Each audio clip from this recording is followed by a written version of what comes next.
माफ़ी चाहता हूँ, कट गया था, बार बार फ़ोन आ रहे हैं, पता ना किसी टाइम में करूँ, जब मेरा टाइम होता है तो फ़ोन ज़रूर आते। क्षमा चाहता हूँ, हाथ जोड़ के दोबारा ही सुनने की कोशिश करें और सुना जाए।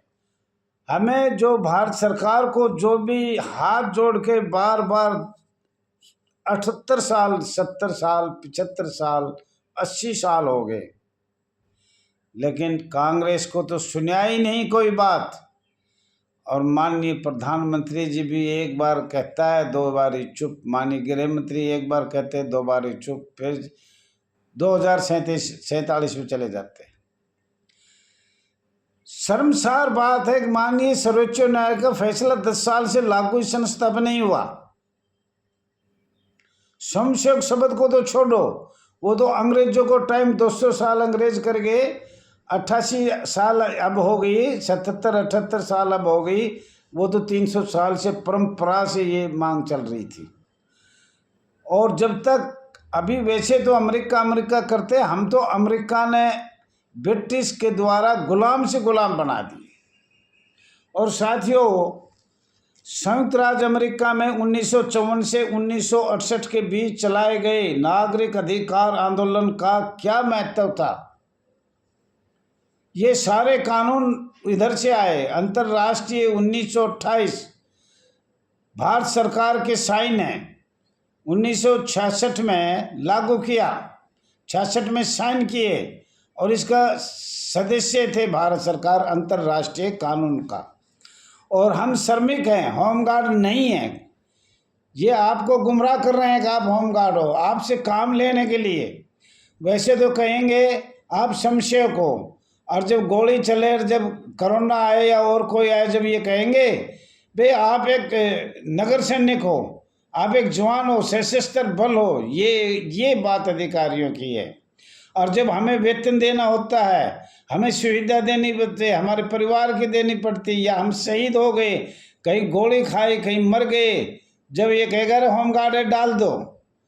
तो साथियों, ये आपको आज यही बात बता रहे हैं, और बताएंगे तो वो भी अगर समय रहा तो। फ्रांसीसी क्रांति और न्याय संगठन मनुष्य और नागरिक के अधिकारियों की घोषणा। नोट: ये पाठ फ्रेंच भाषा से अनुवादित है। फ्रेंच संस्करण मानव और नागरिक अधिकारों की घोषणा के मूल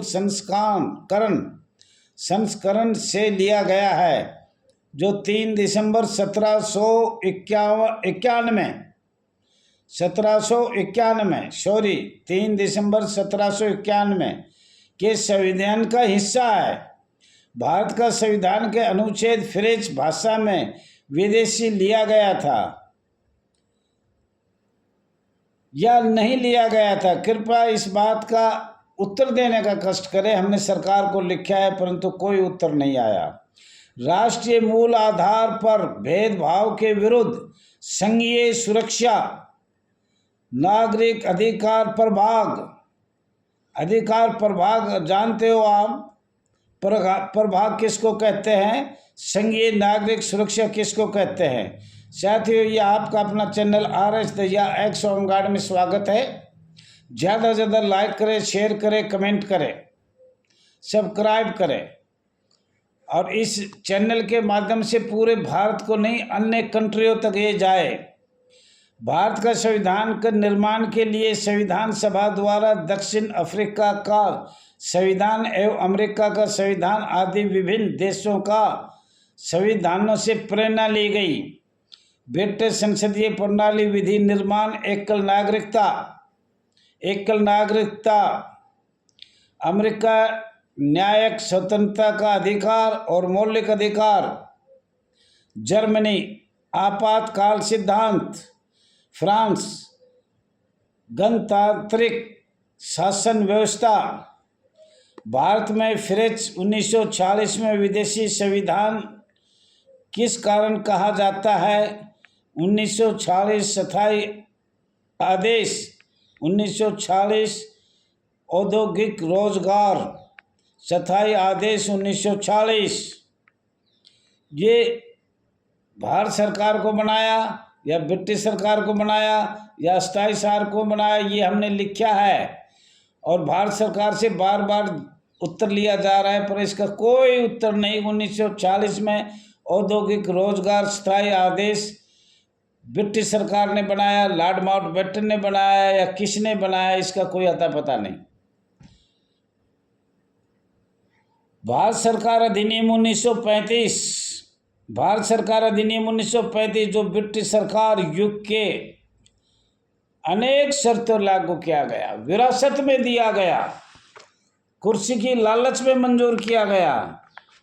और साथियों, ये आपको पहले भी हमने बताया था, गैर संवैधानिक, संवैधानिक और आज बताएंगे वैधानिक निकाय।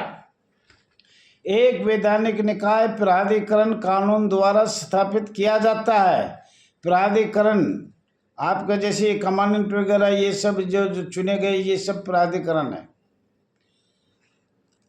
और उस देश के कार्य क्षेत्र कार्यकलापों में कानून लागू करने का अधिकार दिया जाता है। जो संविधान के संशोधन किया गया वो जरूरी देखा जाए। संविधान में आपके साथ जो भी किया वो जरूर देखा जाए। प्रत्येक वर्ष आपको गुलाम बनाने के लिए बगैर चुनाव पहले 1951 18 जून में आपका संविधान में संशोधन कर दिया, सारा केंद्र सरकार को अपने हाथ में लिया।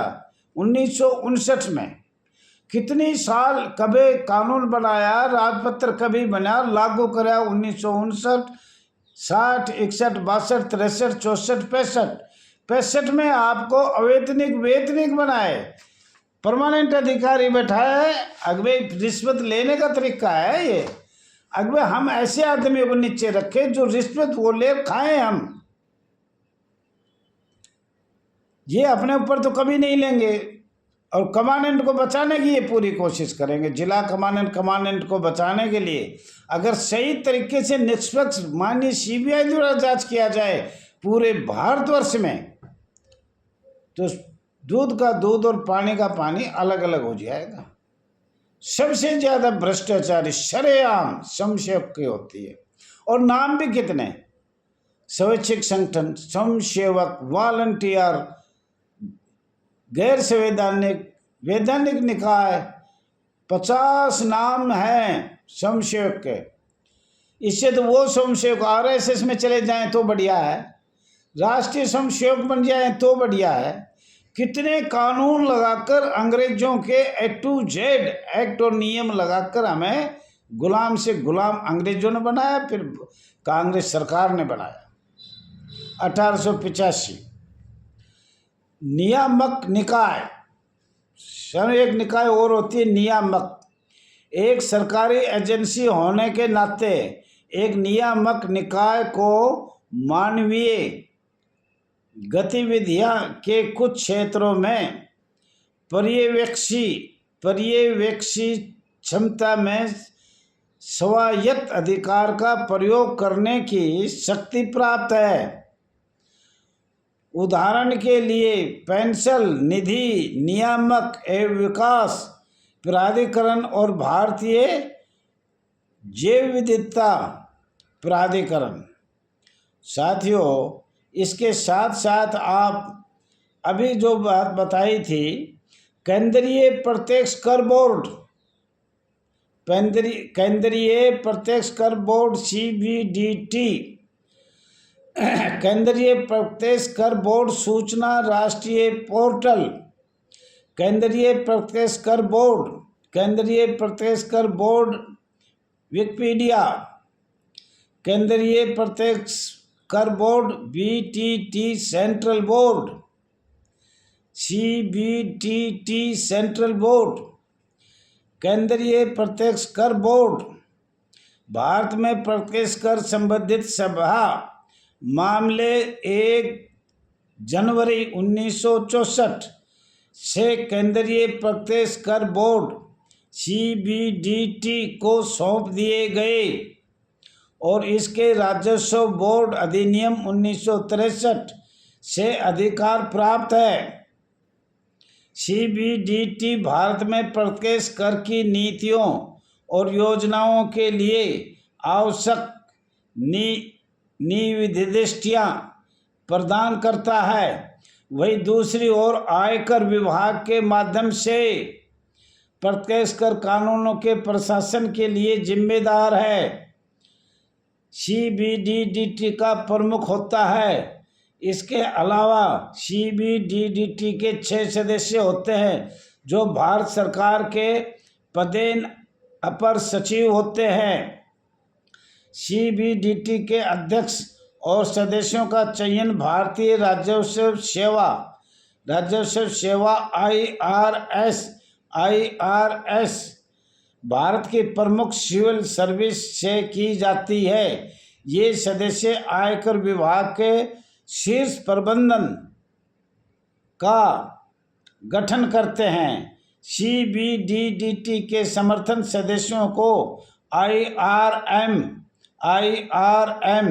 और देश के अन्य प्रमुख सिविल सेवाओं से चुना जाता है और इसे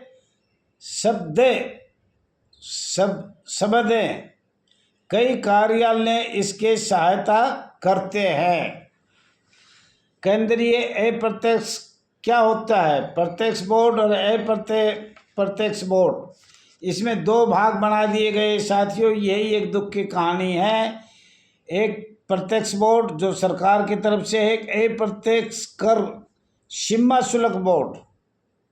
ये साथियों आपको ध्यान रखना है। प्रत्यक्ष अप्रत्यक्ष बोर्ड, केंद्रीय प्रत्यक्ष कर बोर्ड, केंद्रीय अप्रत्यक्ष कर एवं सीमा शुल्क, ये आपके 2 भाग बना दिए गए। CBIC जिसे पहले केंद्रीय उत्पाद एवं सीमा शुल्क बोर्ड CBEC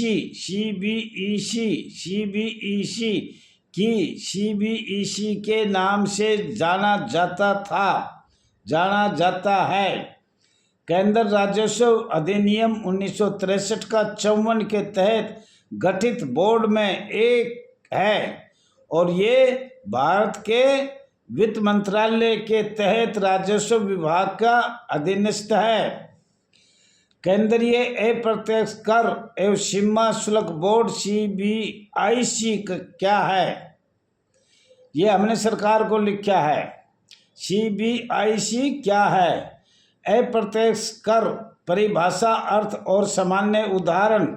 अप्रत्यक्ष कर इंटरेक्ट टैक्स, अर्थ, प्रकार, महत्व और आलोचनाएं। अप्रत्यक्ष कर विशेषताएं और अप्रत्यक्ष कर प्रकार। केंद्रीय अप्रत्यक्ष कर एवं सीमा शुल्क बोर्ड CBIC क्या है? प्रत्यक्ष कर अप्रत्यक्ष कर के बीच प्रमुख अंतर। CBDT 1963 राजपत्र व संविधान संशोधन देखा जाए तो साथियों ये आपको हमने बताया, और बताना तो बहुत कुछ है, अब समय हो गया। फिर मैं सरकार को कहता हूँ इस संस्था से भ्रष्टाचारी मिटाया जाए, समशोक शब्द मिटाया जाए, हमें वित्त मंत्री का हिस्सा जो भाग है उसमें रखा जाए। माननीय सर्वोच्च न्यायालय ने जो जजमेंट दिया है उस पर जल्दी से जल्दी, 8 महीने हो गए, रोज इंतजार करते हैं, आज तो कोई ना कोई बदलाव आएगा। भारत सरकार से हाथ जोड़ के प्रार्थना है, हमें वित्त मंत्री के एक भाग है उसमें हिस्सा संशय का होना चाहिए। ये हाथ जोड़ के नर्म निवेदन किया जाता है, भारत सरकार से शीघ्र लागू किया जाए ताकि हमें EPF की, बोनस की या जो भी सुविधा श्रम सेवक की है वो भी नहीं मिल रहा। 1965 में बोनस हमारा लागू हुआ था, वो भी नहीं मिल रहा। 1952 में EPF फंड लागू हुआ था, वो भी नहीं मिल रहा। हमें कोई किसी प्रकार की सुविधा नहीं मिल रही। भारत सरकार ने जो कानून बनाए थे स्वयंसेवक के लिए वो भी आज तक नहीं मिला है, और वो हम कल बताएंगे, दोनों दिखाएंगे कौन कौन से हमें नहीं मिला। थैंक यू साथियों, धन्यवाद। कोई गलती हो तो क्षमा चाहता हूँ और सरकार से माफ़ी चाहता हूँ। BP आयोग बार बार कहने पर कोई सुधार नहीं हो रहा जिला कमांडेंटों में, पुलिस अधिकारियों में। थैंक यू, धन्यवाद।